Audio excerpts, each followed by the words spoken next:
الحمد للہ وکفا وسلام علی عبادہ الذین اصطفى اما بعد۔ سب سے پہلے میں شہاب بھائی کو مبارکباد پیش کرتا ہوں کہ اللہ نے آپ کو حج جیسی مقبول عبادت کے لیے قبول فرمایا۔ اللہ آپ کے سفر کو آسان فرمائے اور قبول فرمائے۔ آئیے دیکھتے ہیں قرآن و حدیث کی روشنی میں کہ شہاب بھائی کا پیدل جانا وہاں درست ہے یا نہیں۔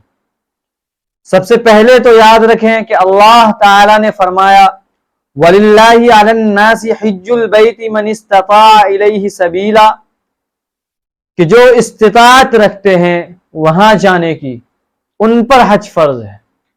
اور استطاعت کی وضاحت حدیث کے اندر اس قدر کی گئی ہے کہ زاد و راحلہ،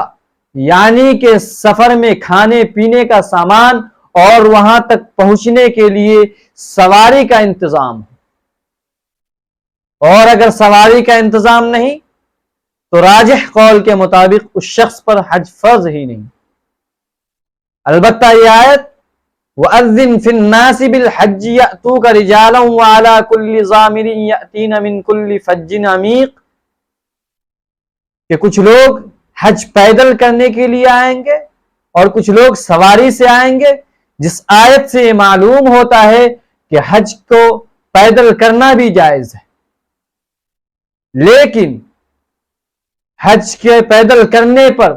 اس حدیث سے جو یہ فضیلت ثابت کی جا رہی ہے کہ ہر قدم پر حرم کی نیکیاں ملیں گی، جیسا کہ شاہی امام پنجاب حضرت مولانا عثمان صاحب دامت برکاتہم نے اس حدیث کو اپنی تقریر میں بیان فرمایا ہے، تو یاد رہے کہ اس حدیث سے مراد اور اس سے فضیلت ان لوگوں کے لیے ہے جو مکہ اور اطراف مکہ کے ہیں۔ حدیث یہ ہے کہ حضرت عبداللہ ابن عباس رضی اللہ تعالی عنہما شدید بیمار ہیں، اپنی اولاد کو بلایا اور فرمایا کہ میں نے رسول اللہ صلی اللہ علیہ وسلم کو یہ فرماتے ہوئے سنا کہ جو شخص مکہ سے پیدل حج کرنے کے لیے جائے اور یہاں تک کہ واپس لوٹ جائے، اللہ تعالی اس کے ہر قدم پر 700 نیکیاں لکھتا ہے، اور ہر نیکی حرم کی نیکیوں کے برابر ہوں گی۔ اور حرم کی نیکیاں کیا ہے کہ ایک نیکی یعنی 1,00,000 نیکی، یعنی کہ اگر 700 نیکیاں ہیں تو 7 کروڑ نیکیاں ہوں گی ایک قدم پر۔ تو یاد رہے کہ اس حدیث میں واضح ہے کہ مکہ سے جانے والے شخص کے لیے، مکہ سے پیدل چلنے والے شخص کے لیے یا اطراف مکہ والے کے لیے، جو آفاقی ہیں یعنی دور دراز کے رہنے والے ہیں، ان کے لیے سواری پر جانا ہی افضل ہے۔ لیکن اس حدیث سے منع کرنا کہ ناجائز ہے ان 2-3 حدیثوں سے، جیسا کہ ترمذی کی حدیث ہے، حدیث نمبر 1537، جس میں ایک عورت نے نظر مانا تھا، تو آپ صلی اللہ علیہ وسلم تک خبر گئی، تو آپ صلی اللہ علیہ وسلم نے کہا کہ اللہ کو اس کے پیدل چلنے کی کوئی ضرورت نہیں۔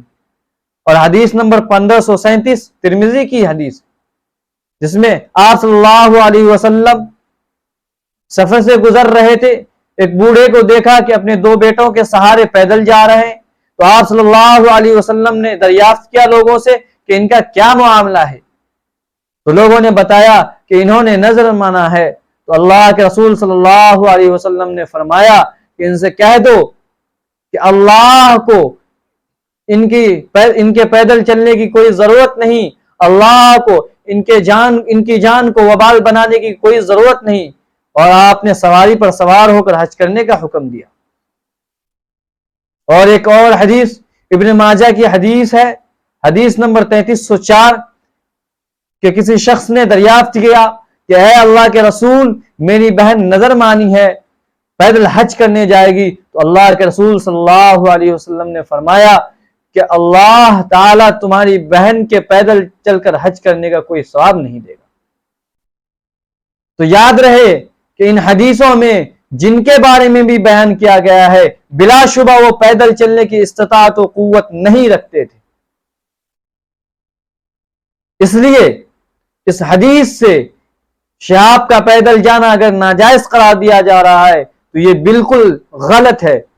کیونکہ اگر آپ شہاب کا ناجائز قرار دینا اس حدیث سے ثابت کر رہے ہیں، تو پھر یاد رکھے کہ مکہ اور اطراف مکہ والوں کے لیے بھی ناجائز ہوگا، اس لیے کہ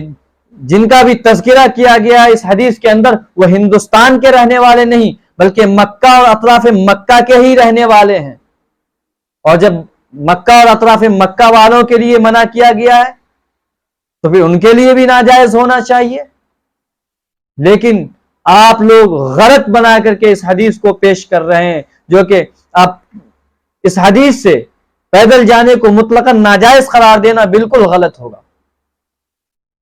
اب آئیے دیکھتے ہیں کہ مفتی اعظم مفتی کفایت اللہ رحمۃ اللہ علیہ نے اپنی کتاب میں کیا لکھا ہے پیدل حج کرنے کو، پیدل حج کے بارے میں بہت تشفی بخش بات لکھی ہے انہوں نے، میں نقل کر رہا ہوں۔ پیدل حج کے سوال پر مفتی اعظم مفتی کفایت اللہ رحمۃ اللہ علیہ نے لکھا ہے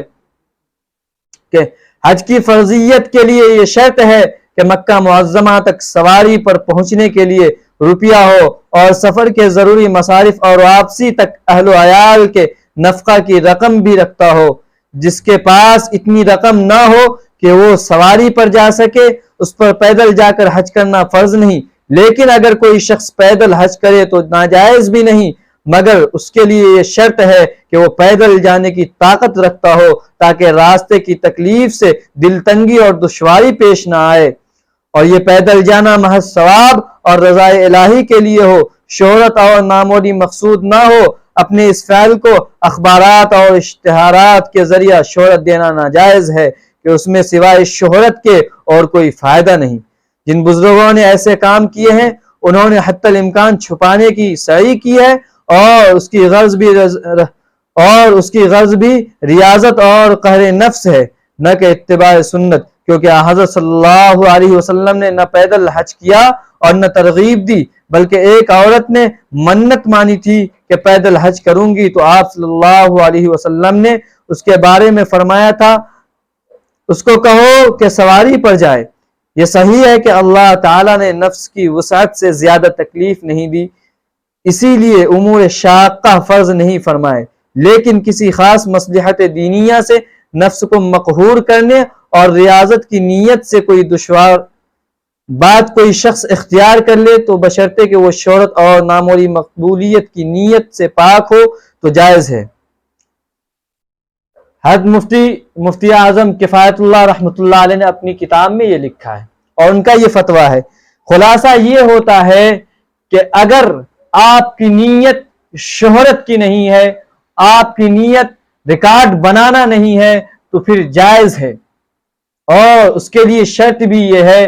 کہ اپنے اہل و عیال کے لیے نان و نفقہ کا انتظام کر کے جائے، جیسا کہ ابھی پیدل جانے والا شخص